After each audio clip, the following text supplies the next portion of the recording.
IVM.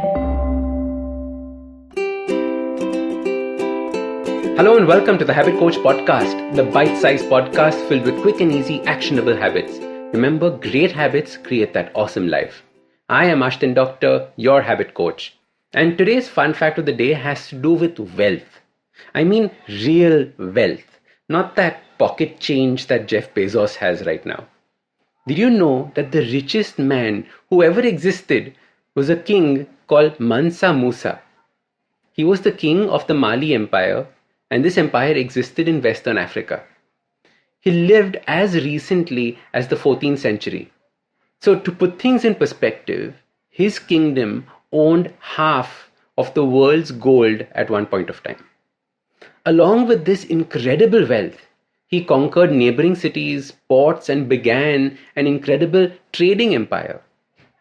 My favorite story of Mansa Musa is how he, by mistake, wrecked the economy of Egypt for 10 years. Mansa Musa decided to go off on a pilgrimage to Mecca. He traveled with a caravan of over 60,000 men.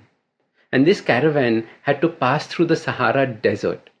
It was like a city on the move, filled with entertainers, soldiers, slaves, and all his ministers, all wearing perfect clothes embroidered in gold. When they reached Cairo, Mansa Musa started distributing gold as tips left, right, and center. He gave away so much gold in 10 days that staying in Cairo, that the price of gold in Cairo plummeted. The economy of Egypt was destroyed for 10 years because of these tips. Can you imagine being so wealthy that your tips destroy a country's economy? And this was a fun story to put things in perspective. Wealth and money has become the gold standard, excuse the pun, for the way we measure success, the way we measure someone's worth. The 1% is a term used to describe the world's richest people. The fact that they are the 1% means that the rest of us are part of the 99%. If we think about getting rich as a game, then there is a 99% chance that you will lose. Imagine, would you ever play a game of cards if there was a 99% chance of losing? Like even in a casino, when you play roulette, there is a 47% chance that you will win.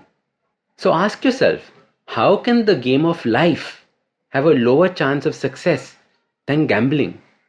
Something is wrong with the system.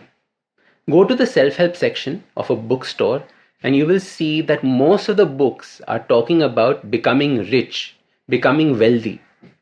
One is talking about becoming a billionaire, another is talking about becoming a trillionaire. And money is great. Money is important. Money is absolutely important if you want to live a happy life. But not if you link your self-worth to it. Not if you link the level of your success to it. Because if you do, the negatives are huge. And as your habit coach, I want you to all feel like you're winning at life. And by winning at life, it doesn't mean that someone else needs to be losing at life. It's not a sport. A life filled with compassion for everyone around you is an expression of everyone winning. Having a happy family and a happy family life is an expression of everyone winning. Traveling the world on adventures is an expression of everyone winning. We have to choose the parameters with which we decide winning or failing. And these parameters are not purely wealth and fame. These are the easiest for us to see because they are all over social media and YouTube. However, we have to define our own version of a successful life. And I say this from experience.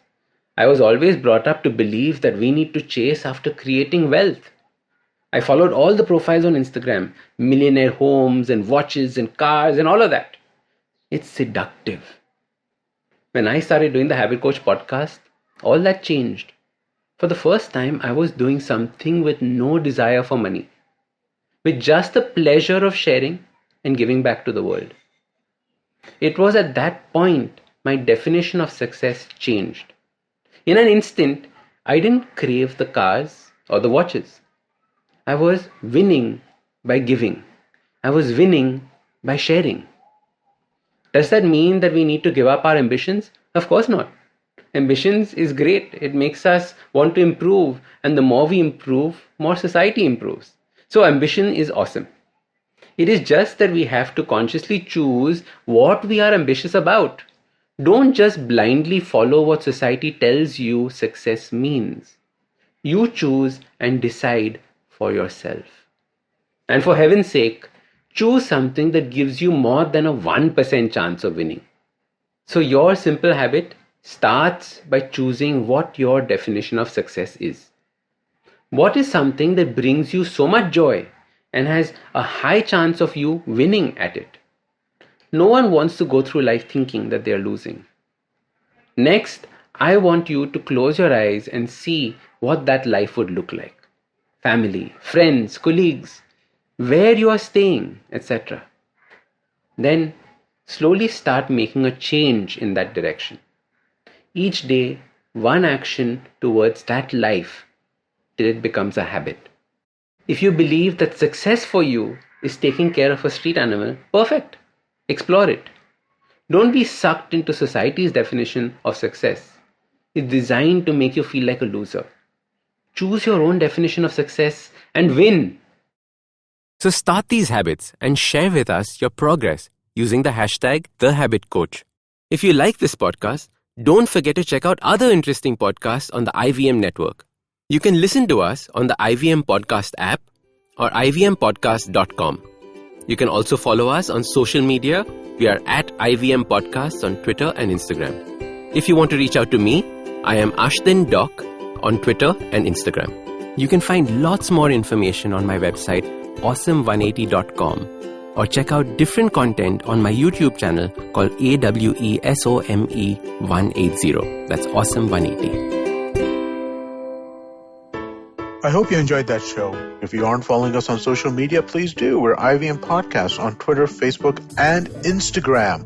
It's been an absolutely incredible week on the network. We had so many great guests, so many great episodes. Advertising is dead. We had Faye D'Souza on. Varun took a break for 4 weeks, but what a bang he's back with. Siddharth Deshmukh celebrates the 100th episode of The Traveling Professor. It is an amazing show which I cannot say enough good things about. Please do listen to it. And a different Siddharth on the network, Siddharth Bhatia. He's just been like absolutely guest after guest, right? This week, Zoya Akhtar talking about Gully Boy. I couldn't imagine a more interesting conversation. Ragini Kumar is on 2 different episodes this week. She is on Cyrus Says and she is on Edges and Sledges, both in anticipation of her new show, Zindagi Diaries. Do check out her appearance on both of those shows and her new show as well. Tanvi and Shloka, the Millennial Athlete, had a phenomenal episode with Dinesh Karthik and Abhishek Nair. Absolutely riveting stuff, talking about mentorship in many different ways. Definitely do give that a listen. And finally, I have a request to all of you. We have our listener survey going out this week. Every year we send out a listener survey at the end of the year. We're doing it again this year. And we would really appreciate your help in letting us know a little bit more about yourself. Our advertisers are really keen to find out who is listening to us and more about them. Anything that you could do is kept anonymously, and we would really appreciate your help in this. And to sweeten the pot just a little bit, we'll be giving a randomly selected group of participants in the survey some IBM swag. Last year we gave out coffee mugs. What we're going to give out this year is still a surprise. So please do help us out. Would really appreciate that. And with that, I hope to see you again next week. जिंदगी diaries के पन्नों में कुछ पुरानी यादें, समुंदर किनारे झूमते दरख्त, जवान दिल की धड़कनें और अनजान मुलाकातें हैं। तो आइए खोलिए मेरे साथ जिंदगी डायरी के पन्ने और साथ ही एक साथ खुलकर जीते हैं जिंदगी। आप सुन सकते हैं जिंदगी डायरीज IVM पॉडकास्ट ऐप या वेबसाइट पर, या जहां कहीं से भी आप अपने पॉडकास्ट सुनते हो।